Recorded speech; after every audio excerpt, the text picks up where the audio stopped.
A North Wales police constable is facing dismissal after she took an unmarked police car in order to take her dog to the vets and crashed it. PC Anja Macleod, who's been with the force for almost 20 years, then lied to her sergeant about why she was in the area, saying she was looking for a disqualified driver. But of course she wasn't. She was taking her dog, called Guinness, to the vets.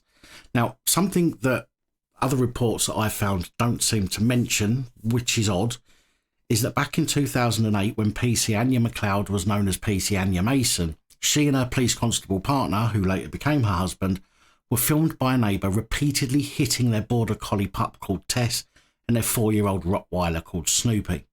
Anja and Craig Neil McLeod were filmed by a neighbour using unnecessary and excessive violence over a month-long period, during which Denby Magistrates Court heard the animals suffered mental terror. In one shot, and I've not seen the footage, by the way, this is quoting another source.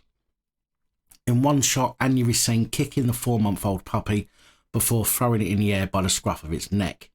In another, Craig McLeod drags the Rottweiler towards him by its lead before hitting on the head. He also forcefully kicks a dog toy, which hits their border collie pup called Tess. In another clip, the collie is seen running away as Anja chases it with a stick. At the time, Craig McLeod pleaded guilty to 2 counts of causing unnecessary suffering by subjecting both animals to physical trauma, and Anja admitted 1 count of the same charge against the collie. 4 other charges against the both of them were dropped because of lack of evidence. The court heard a neighbour expressed concerns to the RSPCO over a 3-year period, but inspectors found no evidence of cruelty. However, Glenn Murphy, prosecuting, said that when the footage was shown to the RSPCA, they took the view that the treatment of the dogs was of considerable concern and was excessive and totally unacceptable. After a veterinary report on the animals, they signed them over to be rehomed. Now, the couple were to appear at Denby Magistrates Court again on November the 25th that year, but I've been unable to find the outcome of that hearing.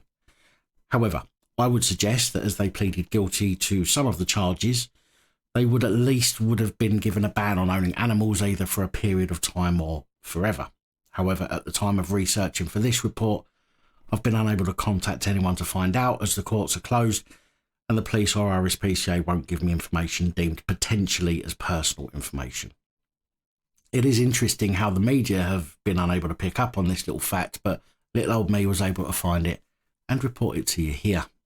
Anyway, back to the topic at hand. Anja was involved in a crash whilst taking the dog to the vets in an unmarked police car. She collided with a taxi, and roads policing say that they hadn't been informed by Anja that there was a dog in the car. Now, surely you would think when investigating a vehicle collision, you would give the cars the once over and possibly see a dog inside. After all, police can't help themselves but look through the windows of members of the public's vehicles, looking for a reason to nab them.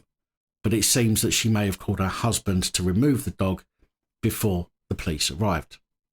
The sergeant of the roads policing unit who attended said that the weekend after the incident he received 2 bottles of wine left for him on his desk, which he was told were from Anja, seemingly in an attempt to bribe or thank the sergeant in some way. However, the sergeant claims, "I informed my line manager and asked another supervisor to return them." Although this may not have been an attempt to thank him for not mentioning the dog, as the sergeant told the misconduct panel on May 26th last year that he had been contacted via a radio by PC McLeod seeking about an hour off in lieu of overtime to attend the vets. He agreed to the request but said that there was nothing mentioned about the use of a police vehicle.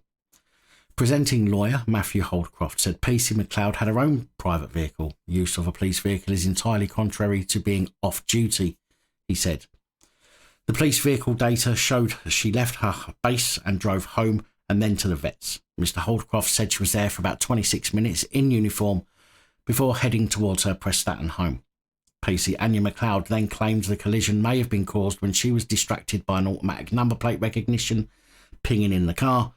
However, Matthew Holdcroft said that this was minutes before the crash and not at the time of the crash. A notice of the misconduct hearing states Constable McLeod subsequently left her place of duty to attend an appointment at a veterinary clinic whilst off duty, but used a police vehicle without authority to carry out the journey and subsequently failed to record the period of absence. It is alleged that Constable McLeod has breached the standards of professional behaviour relating to honesty and integrity, duties and responsibilities, and discreditable conduct.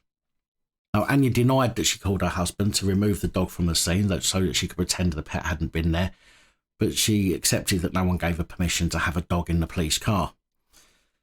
Mr. Holcroft said that, but for the collision, no one would ever have known.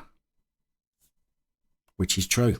Anyway, the hearing continues, and I wonder if her previous run-ins with the law over her animals will be brought up, because she pleaded guilty to the charges back then and should have had a misconduct hearing over that. And generally, if you're convicted of an offence, you will get a written warning at the very least, or dismissed. We'll see what comes out during the hearing, and I will let you know.